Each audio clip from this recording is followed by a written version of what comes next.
আপনার ফোনে হঠাৎ একটি কিউআর কোড স্ক্যান করার অনুরোধ আসে। আপনি স্ক্যান করলেন আর চোখের পলকে ব্যাংক অ্যাকাউন্ট থেকে উধাও হয়ে গেল হাজার হাজার টাকা।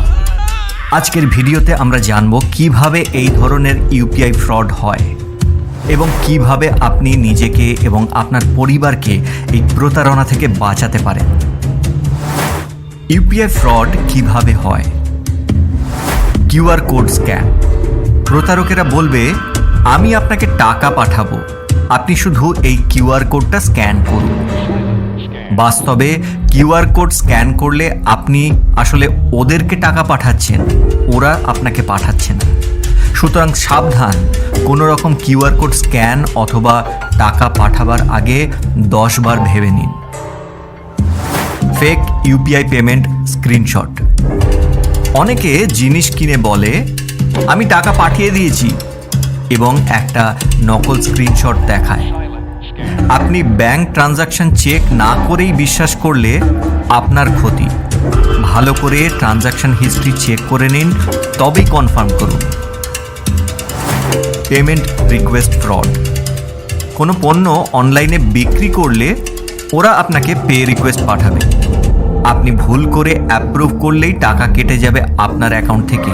মোদ্দা কথা হলো, আপনি যদি কোনো আইটেম বিক্রি করেন তাহলে আপনাকে কখনোই পেমেন্ট অ্যাপ্রুভ করতে হবে না। পেমেন্ট সবসময় যে কিনেছে সে করবে। Fake customer care number. কখনো গুগল সার্চে কাস্টমার কেয়ার নাম্বার খুঁজতে যাবেন না। যদিও বা খোঁজেন, একবার কোম্পানির অরিজিনাল ওয়েবসাইটে সেটা চেক করে নিন।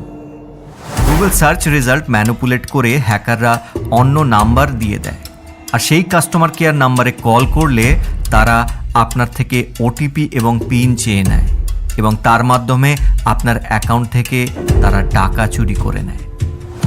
কিভাবে বাঁচবেন এই প্রতারণা থেকে? কিউআর কোড স্ক্যান করে কখনো টাকা পাবেন না। সবসময় মনে রাখবেন, অনলাইন পেমেন্টের জন্য কিউআর কোড স্ক্যান করছেন মানে আপনি টাকা পাঠাচ্ছেন। কাউকে ওটিপি, পিন অথবা ইউপিআই পাসওয়ার্ড কখনো বলবেন না। গুগল সার্চে কাস্টমার কেয়ার নাম্বার খুঁজতে যাবেন না। অফিসিয়াল অ্যাপ বা ওয়েবসাইটে দেখুন। টাকা আসলে ঢুকেছে কিনা নিজের ব্যাংক অ্যাপে চেক করে নিন। স্ক্রিনশট দেখে বিশ্বাস করবেন না। সন্দেহজনক লিঙ্ক বা অ্যাপ ইনস্টল করা থেকে সবসময় বিরত থাকুন। ব্যাংকের SMS অ্যালার্ট চালু রাখুন, কোনো রকম লেনদেন হলেই যাতে সঙ্গে সঙ্গে জানতে পারে। যদি ভুলবশত কিছু ঘটে যায়, সঙ্গে সঙ্গে cybercrime.gov.in এ অভিযোগ জানান। আজকের ভিডিও যদি আপনার ভালো লেগে থাকে বা উপকারে আসে, তাহলে অবশ্যই লাইক, শেয়ার এবং সাবস্ক্রাইব করুন। কমেন্টে লিখে জানান আপনি কখনো এরকম কোনো প্রতারণার শিকার হয়েছেন কিনা। সাবধান থাকুন, সচেতন থাকুন, কারণ সাইবার অপরাধ এখন আমাদের দরজায় কড়া নাড়ছে।